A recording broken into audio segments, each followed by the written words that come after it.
Do you think you truly know the person sleeping beside you every night? I used to. I'm Alice. I'm 82 years old, and I want to tell you about the 3,650 nights I slept beside my husband, Walter. And every single night, he would count. 1, 2, 3. That sound, steady and slow, became the soundtrack to our marriage. When I asked him, he would smile and say, "It's just a habit to quiet my thoughts, my dear." And I believed him. I believed him for 10 years, until one fateful afternoon in May, when I discovered that each number wasn't peace. It was a secret, a silent confession. If you are listening from anywhere in the world, please leave a comment and subscribe, because some truths need to be spread, even if they might shake your beliefs. Some stories, no matter how painful, must be told. I was born in 1943, a time when women had few choices in life. You either married young and started a family, or you were seen as a spinster. I dreamed of a Hollywood movie kind of love, the kind that makes your heart race. And I thought I'd found that. When I met Walter in 1964 at a church social, Walter had brown eyes that seemed to see right into my soul when he looked at me. He was tall, with black hair always neatly combed, and he worked as an accountant at the local savings and loan in our then small community of Malibu. Everyone said he was a good catch, and for a simple girl like me, the daughter of a seamstress, it seemed like a dream come true when he started to court me. Our courtship was quick, only 6 months back then. It wasn't like today where young people date for years. In 1965, wearing a simple white dress that my mother sewed night after night, I said, "I do" at the altar, thinking I knew the man I would share my life with. The first few years were like a fairy tale to me. We bought a modest but cozy little house. The walls were thin, the roof sometimes leaked when it rained hard. But it was our home. In 1967, our first son, Thomas, was born, and 2 years later, our daughter, Anna. We were what they called the perfect family by the standards of that era. Walter was respected in the community. On Sundays, we went to church service together. Afterward, we'd have lunch at my mother-in-law's house, who always made a point to comment on what a good choice her son had made. I washed, ironed, cooked, took care of the children, everything to be the wife I thought he deserved. That nightly counting had been there from the beginning, ever since we were married in 1965. For the first few years, I thought little of it, but it was around 1,970, after 5 years of marriage, that I truly began to notice it as strange, perhaps because other small suspicions had started to cloud my mind. Every night, when we lay down to sleep, Walter would do something that I no longer found, just peculiar but methodical. He would slowly count to 100. It wasn't a whisper, nor was it loud, but it was constant. 1, 2, 3, until he reached 100. The first few times I asked curiously, "Walter, why do you count to 100 every night?" He'd smile that sideways smile, the one that won me over years before, and answer, "It's just a habit to quiet my thoughts, Alice. Nothing to worry about."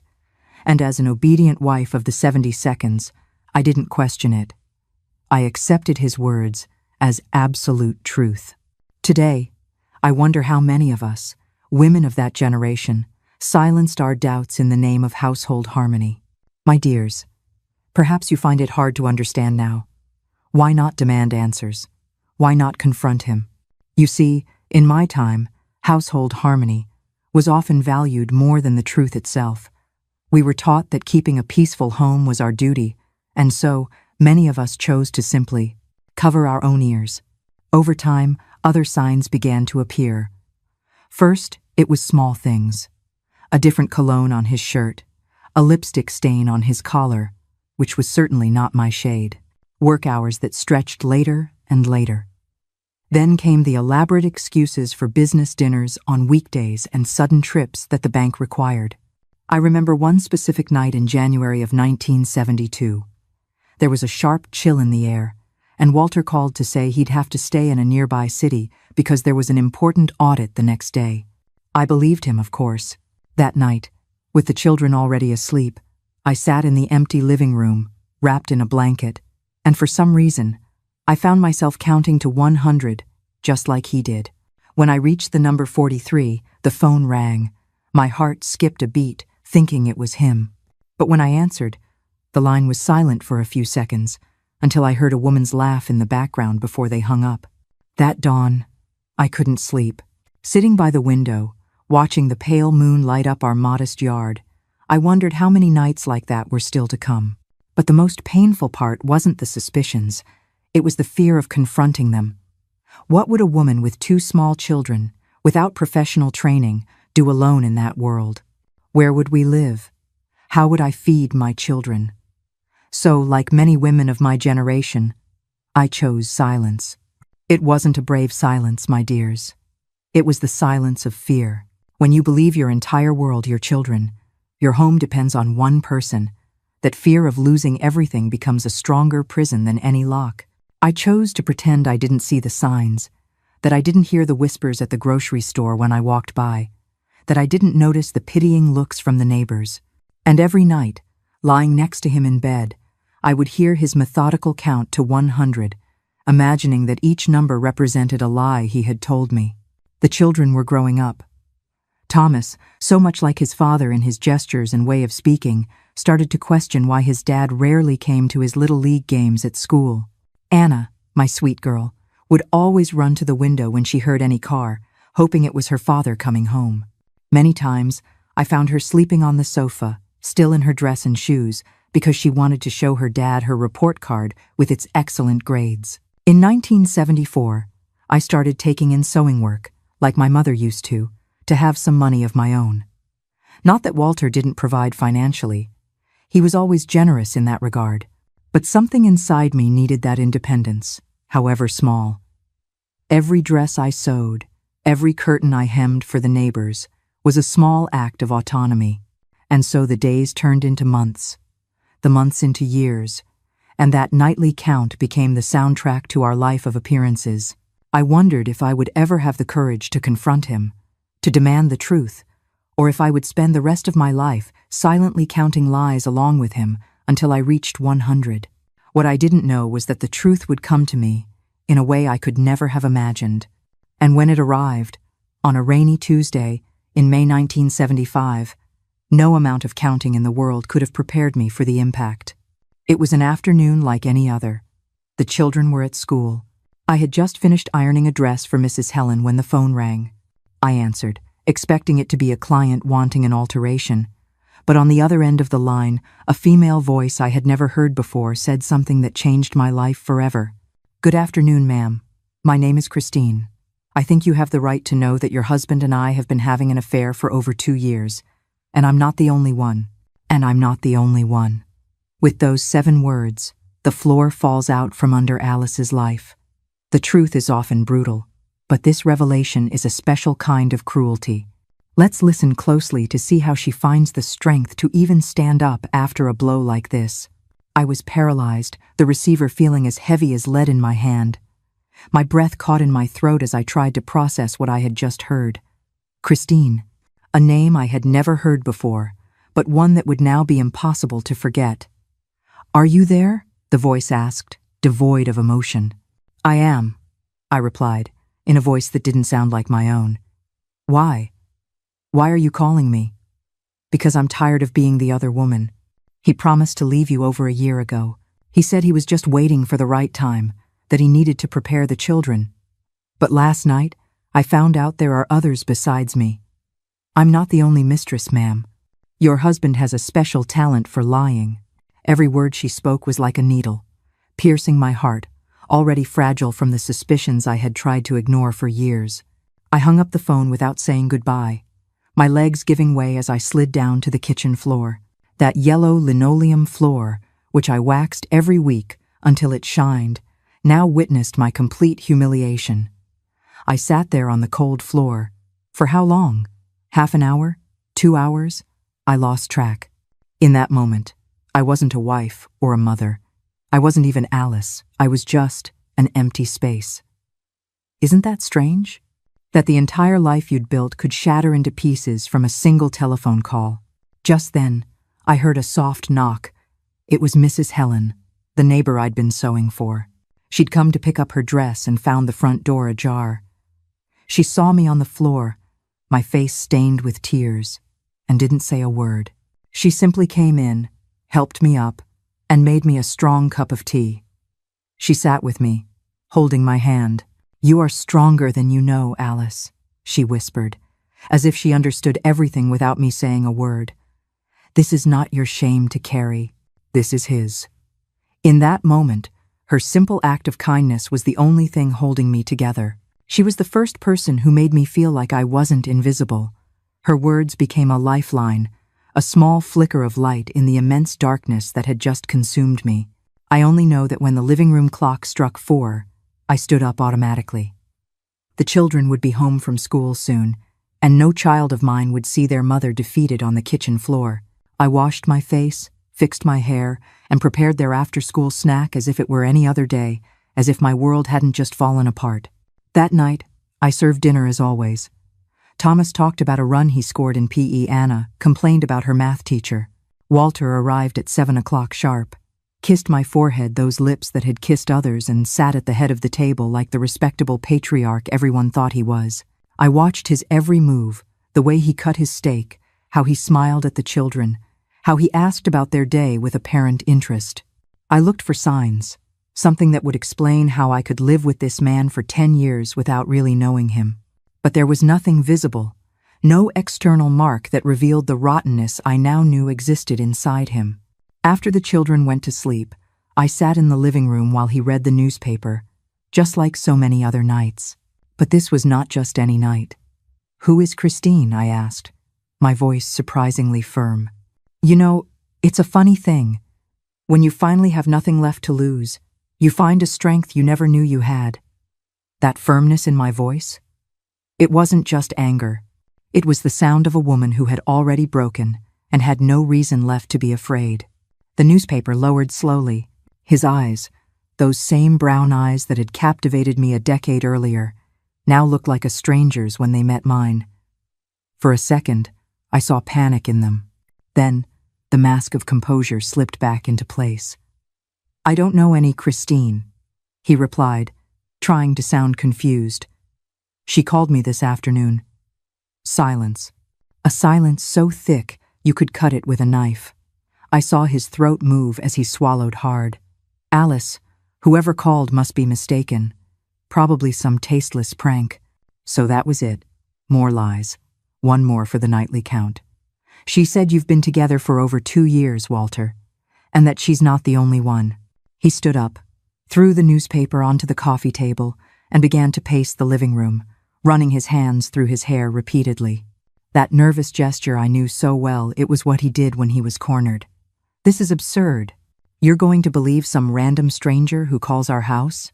I'm going to believe the different colognes I've smelled on your shirts for years, the lipstick stains that aren't my shade, the silent phone calls, the sudden trips. You're pulling away. You're counting every night." When I mentioned the counting, he stopped pacing. His shoulders slumped as if an invisible weight had been placed on them. "What does the counting have to do with this?" "I don't know. You tell me, Walter. What does it mean to count to 100 every night before sleeping next to your wife?" He sat down again, this time in the armchair facing me. He suddenly looked much older, the lines around his eyes deeper. "Alice, He started and stopped, as if the words were stuck in his throat. "It wasn't supposed to be this way. I never wanted to hurt you." The confession came slowly, like a wound being opened bit by bit. First Christine, a secretary from another bank whom he began seeing during his business trips. Then Diane, a client. Next, Joyce, a colleague's wife. And others, whose names he didn't even remember clearly. Brief affairs, one-night stands, meetings in roadside motels. Each revelation was a new blow. Sitting there, listening to the extent of his betrayal, I felt as if I were outside my body, watching a scene from a sad movie. This couldn't be my life. This couldn't be the man with whom I had built a family. This couldn't be the father of my children, confessing to living a double life for almost our entire marriage. "And the counting?" I asked when he finally stopped talking. "Why count to 100? He lowered his eyes, unable to look at me. It started as a way to fall asleep, but later it became something else. His voice was almost a whisper. Each number was an excuse, Alice. A justification I created for myself. A lie to allow me to sleep next to you without feeling the weight of guilt. So, the count was a confession, just as she suspected, a nightly catalogue of his guilt. Alice finally has an answer, but as we'll discover, it's not the whole truth. Her immediate reaction is pure strength, but the hardest decisions are yet to come. Every night, while I believed he was just calming his thoughts, he was actually cataloguing his infidelities, organizing them in his mind, stacking them up in numbers, so he could fall asleep with a clear conscience. Or as clear as possible for a man like him. A justification for every lie. That is what I believed then. I thought I had found the answer, an ugly, painful truth. But my dears, the truth is rarely so simple. Sometimes, what we think is the final answer is just another layer, hiding something even deeper and even sadder. When he finished speaking, a heavy silence settled between us. What do you say after discovering your entire life has been built on a lie? That the promises made before an altar, before God, meant nothing. That while you were washing his clothes, raising his children, keeping his house in order, he was in the arms of other women? I want you to leave, I said finally, my voice almost unrecognizable even to myself. Alice, please, we can talk about this. We can try to fix things. Leave, Walter. Go to your mother's house or one of those women's houses or to a motel. I don't care, but I don't want to look at you right now. He tried to argue, but something in my eyes must have convinced him of the futility of his words at that moment. He packed a few clothes, his toothbrush, and walked out the front door without looking back. I heard the car's engine start, the tires on the road, and then silence. A silence different from any I had ever experienced. The days that followed were a blur. I had to explain to the children that their father was traveling for work for a few days. Thomas, already 8 years old, looked at me suspiciously, as if he could sense something bigger was happening. Anna, at 6, just asked when he would be back.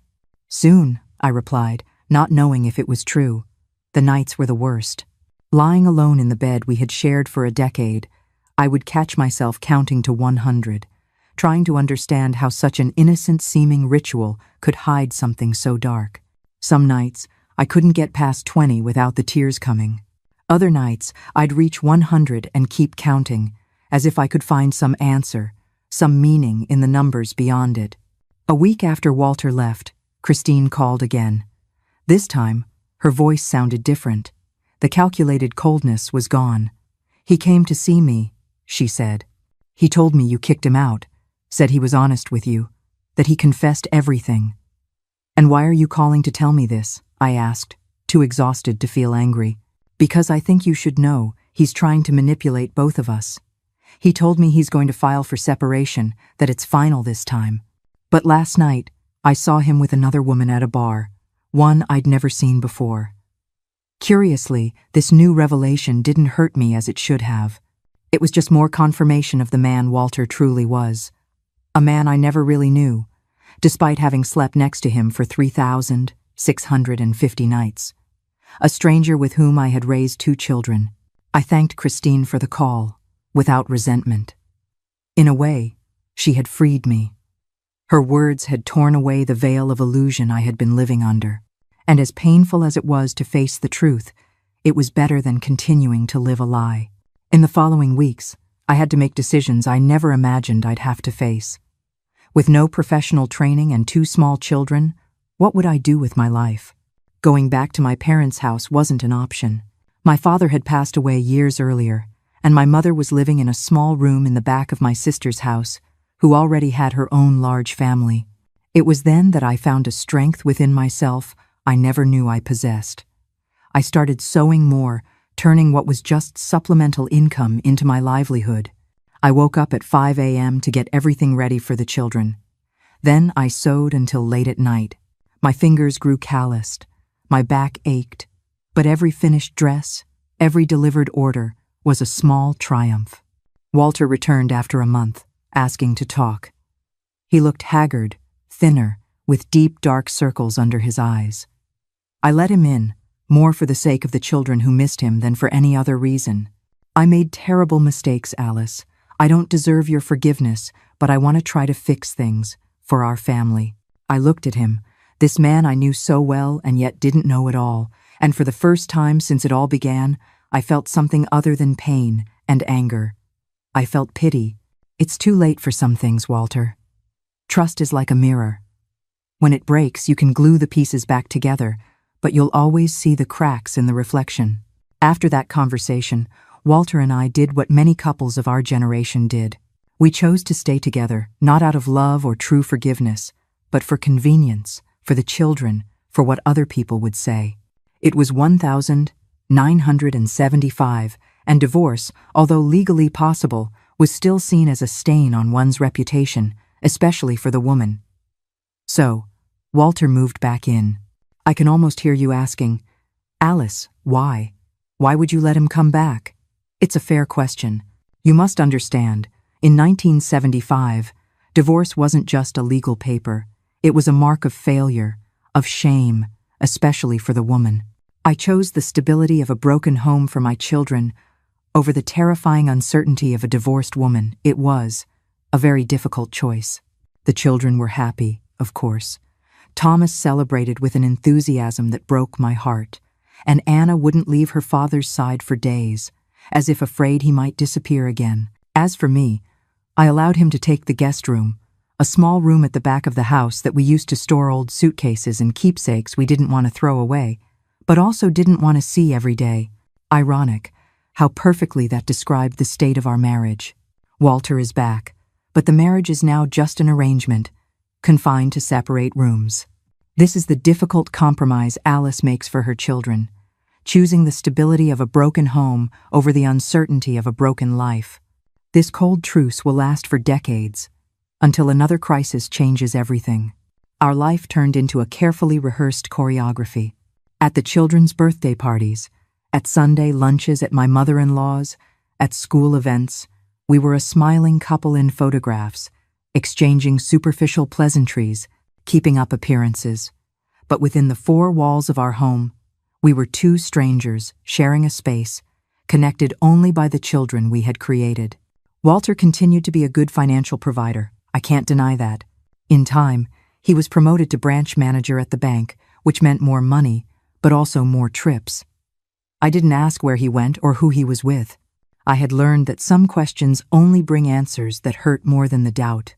I continued sewing, no longer out of necessity, but because those hours spent hunched over fabrics, creating something with my own hands, became my refuge, my small piece of control in a world that had proven so unpredictable.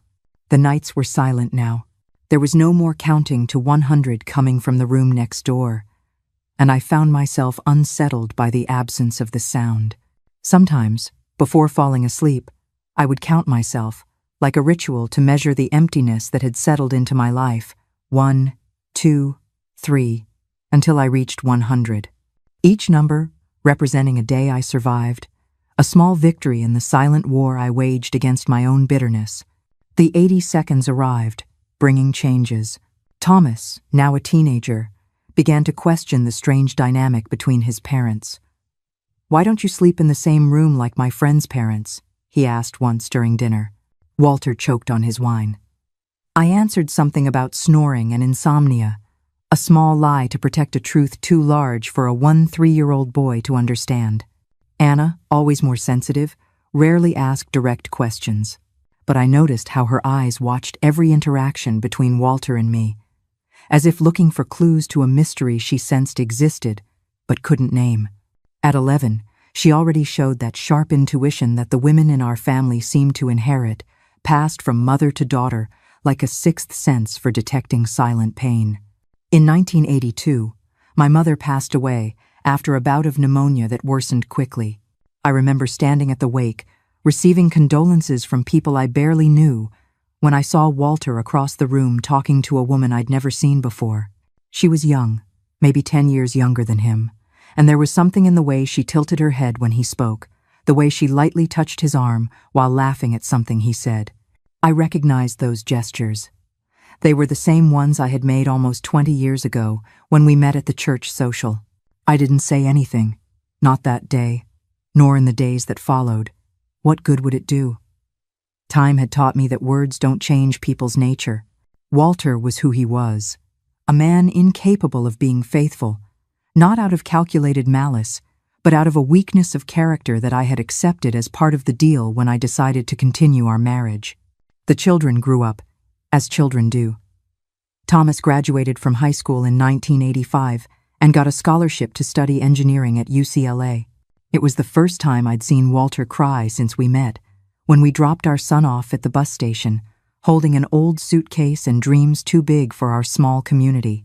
In that moment, we shared something genuine, a love for our children that surpassed all the flaws in our relationship. Anna chose to stay closer, studying education at CSUN. She came home every weekend, bringing books, stories, and a worldview that made me realize how much the world had changed since my youth. "Mom, you didn't have to put up with all that," she told me one night while helping me organize fabric scraps for a patchwork quilt. I didn't ask what she was referring to. I knew that she knew, just as I knew about Walter. Some truths don't need to be spoken aloud to be understood. In 1988, our community was hit by a historic wildfire. The flames moved quickly, engulfing homes, destroying acres, taking away decades of memories in a matter of hours. Our house, being in a safer area, was spared the worst. But we spent weeks helping neighbors rebuild what they had lost. It was during this time that I noticed the first significant change in Walter. He seemed more present, more engaged. He woke up before dawn to coordinate relief teams. He spent entire days hauling charred furniture, distributing food, comforting families who had lost everything. At night, he would return exhausted, covered in soot, but with a light in his eyes I hadn't seen in years, the light of someone who had found a purpose. "Alice," he told me one night, as we shared coffee on the porch, watching the moon illuminate the wreckage the fire had left behind, "I think I've spent my whole life looking in the wrong places." I didn't ask what he meant. Part of me didn't want to know. Another part already did. The 90 seconds brought more transformations. Anna married a professor she met in college, a kind young man named Paul, who looked at her as if she were the answer to a question he'd spent his whole life trying to formulate. The wedding was simple, in the church garden. Walter walked her down the aisle, and as he gave her away to the groom, he whispered something in her ear that made her smile and cry at the same time. I never found out what it was, and I never asked. Thomas returned from UCLA, transformed long hair, new ideas, a Japanese-American girlfriend named Yumi. He announced he had received an offer to work for a multinational corporation in New York City. We threw a farewell party, and when I hugged him goodbye, I realized my boy had become a man I barely knew, but one I was deeply proud of. With the children on their own paths, Walter and I found ourselves alone again, just like in the beginning, but so different from those young people full of dreams. He was calmer, more of a homebody. The trips lessened, the nights out ended. He started tending to a small garden in the backyard, cultivating orchids with a patience I never thought he possessed. Sometimes, I'd catch myself watching him as he focused on a particularly delicate plant. His fingers, now spotted with age, moving with surprising precision. In those moments, I felt a confusion of emotions. Resentment for the lost years, anger for the betrayals, but also a strange peace that we had made it this far, surviving the shipwreck of our marriage somehow. It was in 1998, when we were in our 50 seconds, that life decided to play another trick on us. Walter began to lose weight rapidly, his skin taking on a yellowish tint that couldn't be ignored. After weeks of insisting, I finally got him to see a doctor. The diagnosis came like a blow: advanced liver cancer. "How long?" I asked the doctor, a young man who looked about Thomas's age, while Walter waited in the car, refusing to hear the details of his own prognosis. 6 months, maybe a year with aggressive treatment, but the quality of life. He left the sentence hanging in the air, his eyes saying what his words couldn't. After decades of emotional distance, an incurable disease forces them back into a shared space. This diagnosis isn't just an ending, it's a catalyst. It will force Walter to face his life, and Alice to face the man she never truly knew, leading to a revelation she never saw coming. I drove home in silence, my hands gripping the steering wheel so tightly my knuckles turned white. Beside me, Walter looked out the window, watching our town pass by, as if trying to memorize every detail. "I don't want treatment," he said, when we stopped in front of our house. "I don't want to spend my last months in hospitals hooked up to machines." I wanted to protest, to say he needed to fight for his children, for the grandchildren who would come, but looking at his face, I saw a determination I had rarely witnessed before. And I understood that, perhaps for the first time in his life, he was making a completely honest choice. The following weeks were a succession of phone calls, visits, arrangements. Thomas insisted we should see specialists at Cedars-Sinai. He talked about experimental treatments, about not giving up. Anna, pregnant with her first child, came by every day after the school where she taught, bringing homemade soups that Walter could barely taste, but pretended to enjoy so as not to hurt her feelings. It was during this time that I found the journal. I was cleaning out his desk, looking for insurance papers, when I opened a drawer we rarely used. There, hidden under piles of old papers, was an unmarked, black-covered notebook. I opened it hesitantly, not wanting to invade Walter's privacy, but driven by a curiosity I couldn't control. The first pages were dated 1972. The handwriting was unmistakably his, but the words, "Today, I counted to 100 again." The guilt was heavy. I told myself that each number was just a way to quiet my mind, but I knew it was a lie. I was counting to justify what I had done, stacking up excuses like numbers in my head. I promised myself again, tomorrow I'll stop. The same lie I tell myself every night. I flipped through the journal with trembling fingers. Years and years of similar entries, confessions, regrets, broken promises. And then, starting in 1988, the year of the wildfire, I saw a gradual change in tone. Fewer justifications, more reflections. Fewer women's names, more thoughts on the meaning of life, on lost time, on remorse. The entries continued, becoming sparser, until the final one, dated just 2 weeks ago, written in a hand already weakened by illness. Today I counted to 100 again, but each number was a reason why I don't deserve her forgiveness. I closed the journal and put it back where I'd found it. That night, I prepared a light dinner I knew he could eat. Vegetable broth, soft bread, a homemade pudding that was always his favorite. We sat on the porch, watching the sunset over the orchid garden, which was now blooming in colors too vibrant for a place where death cast its shadow. "I found your journal today," I said after a long silence. He didn't seem surprised or ashamed. He just nodded slightly, as if he'd been expecting this moment. "I always knew you'd find it one day. Maybe part of me wanted you to." "Why? Why did you write all that?" He set his spoon down next to his uneaten dish and looked directly at me. His eyes, those same brown eyes that captivated me decades ago, now sunken by illness, but clearer and more honest than they had ever been. Because I needed to admit to myself who I was, and because somehow I hoped that one day I could be better than that. It was the most sincere answer I had ever received from him. The weeks following the discovery of the journal passed in a strange peace. It's curious how impending death has the power to dissipate the fogs we spend decades building around truths we'd rather not see. Walter and I established a quiet routine, but it was no longer that heavy silence, laden with unspoken grievances. It was a lighter, almost contemplative silence. In October 1998, the disease progressed rapidly. The doctor had predicted 6 months, but Walter's body seemed to have its own timeline. The pain medication became insufficient. His legs swelled so much he could barely walk to the orchid garden he loved. Thomas came back from New York, taking an indefinite leave from work. Anna, despite her advanced pregnancy, showed up every day, sitting by her father's bed to read books aloud, the same ones he used to read to her when she was little.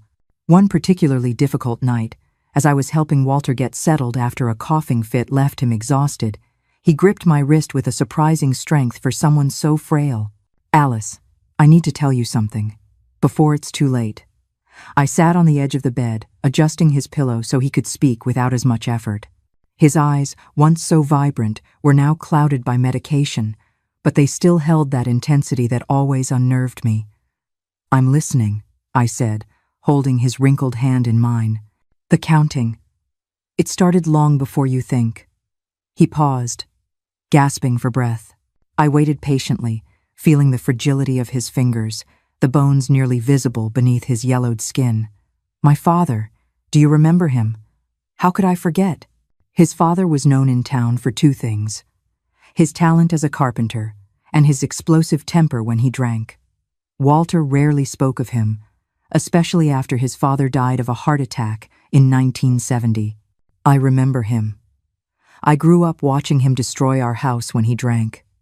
I saw how he treated my mother, the screaming, the broken objects, the bruises she tried to hide. I felt a chill. In over 30 years together, Walter had never shared these details. I knew his childhood hadn't been easy, but he kept that chapter of his life hermetically sealed. I swore I would be different, that I'd never be like him. His voice failed. But do you know what I discovered on our wedding day? When I saw you walking down the aisle, so young, so confident in me? I shook my head, unable to speak. I discovered that I carried the same anger inside me, the same fire. I felt it for the first time. When you burned my favorite shirt with the iron, a disproportionate rage consumed me. My fists clenched instinctively. I remembered that day, shortly after we were married. I was devastated for ruining the shirt he loved so much. He just went for a walk and came back hours later, calm, saying it didn't matter. I never imagined what was going on behind those brown eyes. That's when it started, Alice. The counting. 1, 2, 3, until I felt the anger fade. It worked that day, and in the days after, whenever something irritated me, it was my method for not exploding, for not turning into my father. Just imagine, you live for decades believing one thing, only to discover its foundation was something else entirely. Not just guilt, but a private, lifelong battle against a demon I never knew he had. It didn't excuse the betrayal, no, but in that moment, it explained the man. I felt the tears streaming down my face. So many years sharing a life, and only now, at death's door, was he revealing this silent battle he'd fought with himself. But then, the other women? He sighed, the sound rattling in his compromised lungs. That came later, when I realized I needed the count just to stop myself from taking out my frustrations on you. I started to feel weak, flawed. I sought validation in other women, confirmation that I still had some worth. It was wrong. I knew it. Every affair only added to my guilt, my self-loathing, and the cycle continued. The more I hated myself, the more I sought those distractions, and the more I needed to count at night, just to endure what I had become. We were silent for a few minutes, only the sound of his labored breathing filling the room. Outside, the sun was beginning to set, casting a golden light through the window, forming dancing patterns on the white sheet. I'm not asking for forgiveness, Alice. I know I ruined your life, that I wasted the chance to have a real marriage with the only woman who ever really mattered. I just wanted you to know that the counting, in the beginning, it was my fight to be a better man than my father. Why didn't you tell me? We could have faced it together. His gaze drifted to a distant point, beyond the window, perhaps beyond time itself, because I was ashamed of needing that control, that childish ritual, ashamed of carrying that anger I despised so much in my father, and later, after I started cheating. Well, by then it was just too late. That night, after he finally fell asleep, I sat on the porch, looking at the stars. I thought about how life is built of layers upon layers of secrets. Some we keep from others, some we keep from ourselves. How we can spend decades beside someone and still not know the battles they fight in the silence of their minds. The next day, when I woke up, Walter was sitting up in bed, unusually alert, asking to go to the garden. Thomas helped him, practically carrying his father to the chair we had placed among the orchids. He stayed there for hours, delicately touching the colorful petals, breathing in the scent carried on the gentle breeze. I should have planted flowers much sooner, he commented, when I brought tea for them both. I spent years believing I didn't deserve beautiful things. It was the last time Walter visited his garden. In the following weeks, his decline was rapid. He could barely swallow even the thinnest liquids. His skin took on a frightening pallor, except for the deep yellow around his eyes. The morphine kept him in a state of semi-consciousness most of the time, but occasionally he had moments of crystalline lucidity. It was in one of those moments, in the early hours of a November morning, that I heard his weak voice calling me. I had been sleeping in an armchair next to the hospital bed we had set up in the living room. "Alice, are you awake?" "I'm here," I replied, turning on the small lamp. The soft light revealed his emaciated face, his eyes sunken but strangely bright.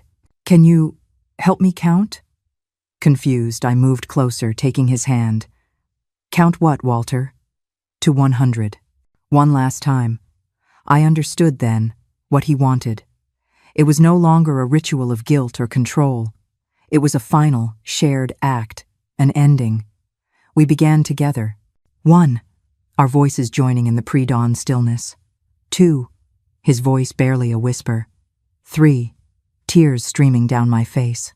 We continued, number after number, decade after decade of our life together, condensed into that simple sequence. When we reached 64, his voice failed. I continued alone. Each number a prayer, a farewell. 98, 99. 100, the ritual that began as his secret battle and later became a symbol of his betrayal, is now a final, shared act of release. Alice joins him in this last count, guiding him toward a peace he rarely had in life. It's a powerful, heartbreaking end to their long, complicated journey together. When I finished, I looked at his face. A soft smile had formed on his lips. His eyes were closed. His hand, still in mine, had gone slack. Walter passed away that night, peacefully, like someone who has finally completed a long and difficult journey. The funeral was simple, but surprisingly well attended. I discovered that my husband, in his final years, had touched more lives than I imagined. Former clients from the bank whom he had helped through difficult times. Neighbors he had helped during the wildfire. Young people he had mentored. Everyone had a story about Mr. Walter. Stories that revealed a man I was only just beginning to know when I lost him. Anna gave birth to a baby girl 3 weeks later. She named her Willa in honor of her father.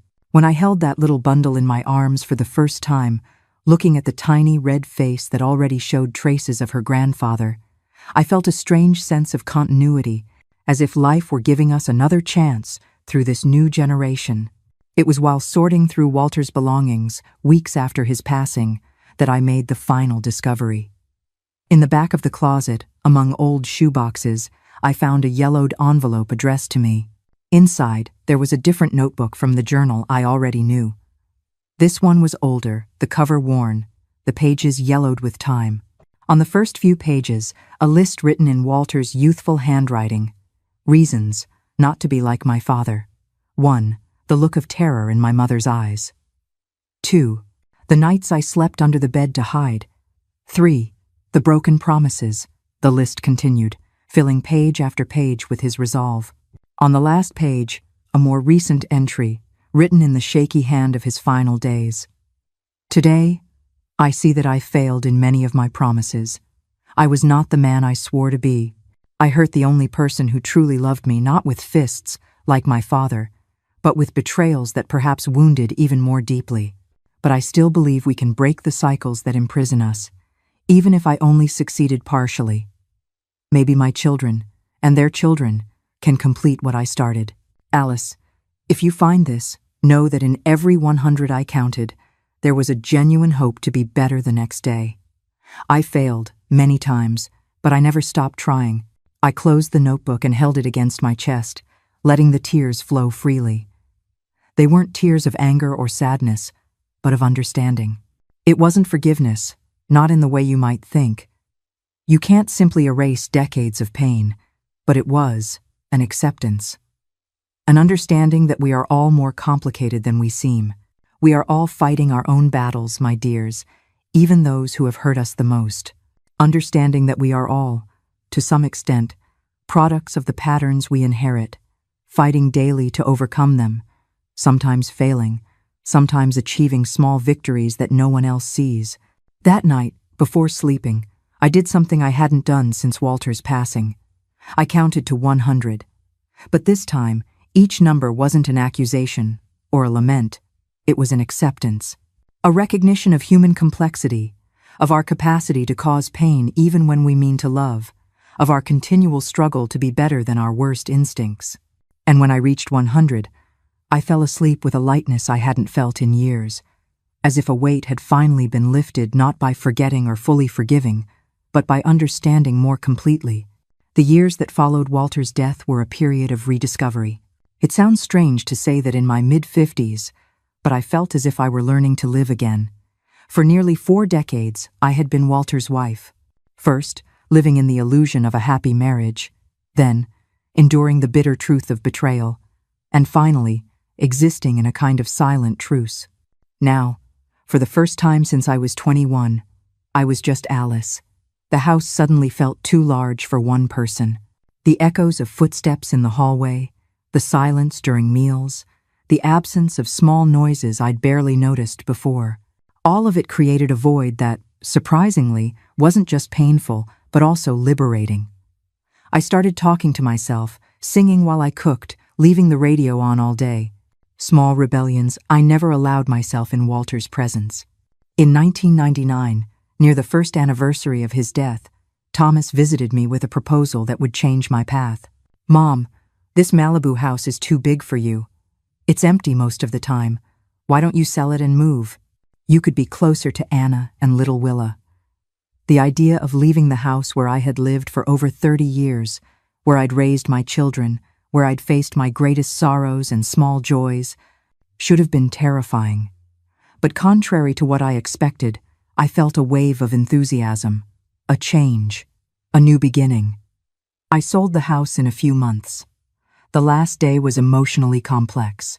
I walked through each room, saying goodbye not just to the physical space, but to the versions of myself that had inhabited those walls. The young bride full of dreams, the dedicated mother, the betrayed wife, the resigned woman, and finally, the widow searching for new meaning. In the garden, I gathered the last orchids Walter had planted. Some of them would come with me, a reminder that even from the most painful experiences, unexpected beauty can bloom. The house in Ojai was smaller, but infinitely more welcoming. It was a craftsman-style bungalow with wide windows that let in sunlight all day long. The backyard backed onto a small creek, where the sound of running water created a constant, comforting soundtrack. Anna lived only 20 minutes away, and little Willa, already crawling, became my frequent companion. Watching her discover the world with that genuine wonder only children possess reawakened a curiosity in me that had been dormant for decades. It was in 2000, at the turn of the millennium, that I began my own count. Not to 100 as Walter did, but beyond, far beyond. Each number represented not guilt or an excuse, but a possibility, a small achievement, a reason to keep going. Number 1. Driving myself for 2 hours to Los Angeles to see a classical music concert, something I'd always wanted to do but never had the courage. Number 2. Learning to swim at 57, conquering the fear of water I'd had since childhood. Number 3. Planting my own garden, not just with orchids, but with a variety of flowers and herbs that turned the yard into a small, multicolored paradise. And so I continued, accumulating numbers, experiences, small victories. I traveled alone for the first time in 2003 to visit Santa Fe, something I had always wanted to do. I remember sitting in a cafe, watching the snow fall, when I realized I was genuinely happy. Not that anxious happiness of youth, always aiming for the future, but a quiet joy of being exactly where I was supposed to be, exactly as I was.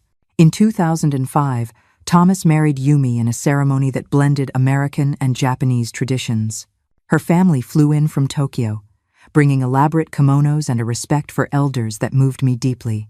During the reception, Yumi's mother, who spoke very little English, sat next to me, and with gestures and smiles, we managed to establish a communication that transcended language barriers. Two women from vastly different cultures, united by the love for our children and the shared experience of building a life around that love. The following year, Anna had her second child, Gabriel. Unlike his sister, who had the striking features of Walter's family, The boy was the spitting image of Paul green eyes, light hair, a calm temperament. Watching my daughter build her own family, making her own mistakes and successes, made me reflect on the legacy we pass from generation to generation, not always intentionally. One afternoon, while watching Anna patiently handle a tantrum from little Willa, now 7, I wondered if she was repeating my patterns, just as I had certainly repeated my mother's. The idea that our lives are, in part, echoes of previous lives, not in a mystical sense, but in the sense of human continuity, began to fascinate me. I started a project I never imagined undertaking, writing our family's history, not just names and dates on a family tree, but real stories, with all their imperfections and beauty. I interviewed elderly aunts, distant cousins, old family friends. Each conversation was like opening a long-closed drawer, revealing forgotten treasures, some precious jewels, others broken objects, but all essential parts of the mosaic that formed our collective identity. It was during this project that I discovered family secrets that explained a lot about Walter's father and his propensity for violence, a cycle of abuse that went back generations. It didn't justify his actions, but it offered a context that made it all more humanly understandable. I also discovered stories of resilience and survival among the women in my own family. Grandmothers who defied conventions, grandmothers who survived unimaginable losses, aunts who chose paths uncommon for their time. In 2010, at 67, I received an invitation I never expected to give a lecture at the college where Anna now taught, about memory and oral history. The idea of speaking in public to a room full of young university students terrified me initially. What formal knowledge did I have to share? My education had ended at high school, and my life had been largely dedicated to family and sewing. "That's exactly why we want to hear from you, Mom," Anna insisted. "You represent a generation of women whose stories are rarely told in academic books. Your experiences are just as valid as any PhD." I accepted, trembling with insecurity, but determined to face this challenge. It was number 78 on my personal count. On the day of the lecture, I looked out at those curious young faces and began by telling them about Walter's counting. I didn't mention the betrayals or the most intimate details, but I spoke about how rituals can be both prisons and lifelines, about how we carry intergenerational patterns, often without realizing it, about how understanding can be a path to liberation, without necessarily requiring complete forgiveness. The response was overwhelming. Students came up to hug me afterward, many with tears in their eyes, sharing fragments of their own family stories. Young women thanked me for giving voice to experiences their grandmothers and mothers had lived in silence. I realized that my seemingly ordinary story resonated deeply because it reflected universal patterns of human relationships that transcend generations. That lecture led to others, and soon I found myself visiting community centers, senior groups, and even a conference on women and memory in Austin. The shy girl from Malibu, who had only dreamed of a happy marriage, was now traveling, sharing reflections on life, loss, and new beginnings. In 2015, Thomas and Yumi gave me my third grandchild, Tadashi Walter, a name that honored both the boy's Japanese and American heritage. When I held him for the first time, I wondered what Walter would think of this little being who carried his name and part of his genes, but who would grow up in such a different world, with possibilities we never dreamed of in our youth. That night, I added a new number to my count, 89, witnessing the continuity of life through the generations.